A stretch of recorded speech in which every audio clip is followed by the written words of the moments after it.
we have to say that after 2 clean sheets and two thumping wins, the team couldn't be in much better form coming into a big game like this. Yeah, definitely. I mean, we're on a bit of a high at the minute. It's vital that we carry on our momentum into the top of the table clash on Saturday. Yeah. And from the first game, what do you remember from that one, and what do you take out of it? The Forest Green game. Yeah. I just remember it was two good sides. It was a bit of a clash really. We came together, cancelling each other out at times. But there was 4 goals in it, wasn't there? So it should be an exciting game. Really looking forward to it. And different to perhaps some of the games you've had at Wadden this season, where one side has come basically aiming to defend. Yeah, you're right. Yeah. I think Rovers might not do that. They might just open up a bit. Yeah, well, I wouldn't imagine they would. I think hopefully that should go in our favour because we're a really good attacking side, but we're very sound defensively. So if they're not looking to defend as much as other teams have done, then hopefully we can get a lot of goals.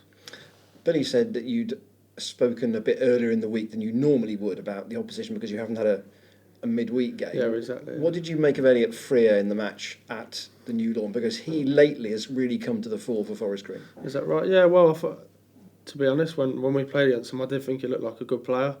But I'm sure we can handle it. Whatever it is, we'll be prepared for it. You've had, 4 months here now, and obviously you knew George McLennan from your time at Reading. Has the 4 months unravelled as you hoped it would? Yeah, well, I mean, when I joined the club, I knew what their intentions were.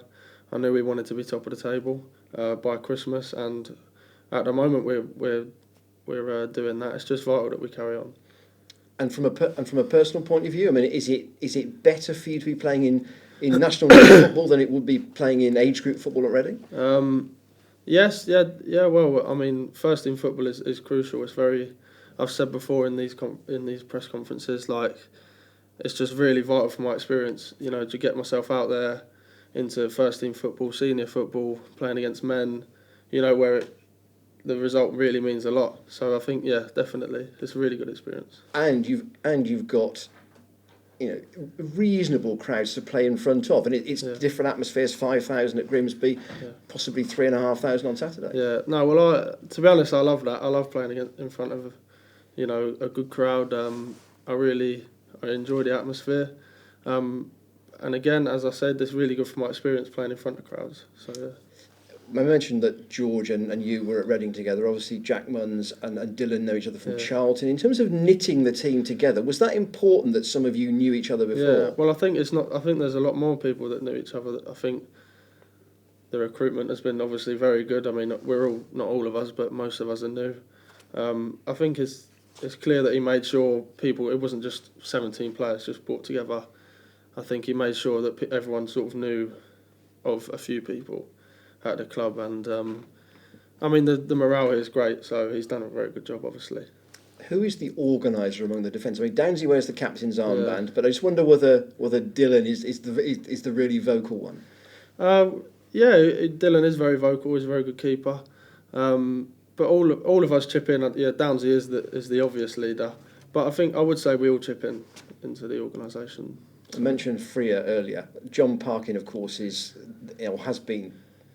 John Parkin has been the pivot for Forest Green's attack, and in a sense, with him, you know what you're going to get, don't you? Yeah, definitely. And obviously, he's a very experienced player, but we've got experienced defenders as well.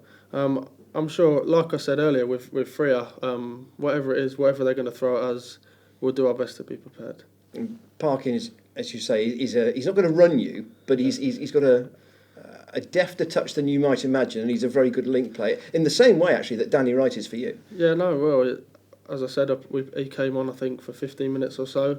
He's a strong guy, obviously, and maybe, it looks like they work well off of him, but our aim is to be prepared for it. The gap is 1 point at the moment. You have a better goal difference. In isolation, how important is this one result? Or do you have to say, actually, because we're only halfway through the season, it's not critical? No, I think it's massive. I think it's a really big game. I think it's very important for us to make that gap other than 1 point be 4 points. So I really do think it's important. Yeah. And to that end, who are the real drivers in the team then that can make you do that from a Cheltenham point of view? I think for me, I think it's the team. The team is, we all feed off each other. It has its leaders. You know, Carl Storr in the middle. He does a lot to get the team going. Downsy, but like I said, we all chip in. So I think we just turn up as a team, and that will be our best chance. Yeah. Great. Just one from me very quickly. Do you look at? You say it's a very important match. It's not going to sort of define your season, but do you think it's important to sort of stamp your authority on a team like Forest Green, maybe dent their confidence, and maybe allow you to pull away over the next half dozen games? Yeah, well, I agree. I think if we do win, you know, it's we will make the gap bigger. Start pull away from them, but I think, you know, if like we've shown, I think we've played well in the big games. We've got good results, and if you want to be winning the league, I think, you know, you need to be in games like this. You have to turn up and you have to win them. For me.